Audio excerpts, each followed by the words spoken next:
আমরা ছোটবেলা থেকে যখন বড় হই তখন আমাদের পরিবার থেকে বিভিন্ন ধরনের প্রেশার দেওয়া হয় যে তোমাকে এটাই হতে হবে, তোমাকে এই পেশা চুজ করতে হবে, বড় হয়ে এই জিনিস হতে হবে, ওই জিনিস হতে হবে। কিন্তু আমরা আসলে বাচ্চাদের ছোটবেলা থেকে তাদের মেধাটা দেখি না।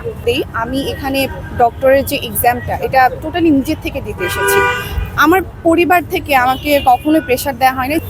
যেমন সে হয়তোবা আর্ট করতে পছন্দ করে, সে হয়তোবা বক্তব্য স্থাপন করতে পছন্দ করে, সে হয়তোবা মানে উকালতি এই জিনিসগুলো বা ব্যারিস্টারি এই জিনিসগুলো পছন্দ করে। তো সে তাদের ওই প্রতিভাটা আমরা না দেখে আমরা যে প্যারেন্টসরা তারা হয় কি তাদেরকে প্রেশার দিই।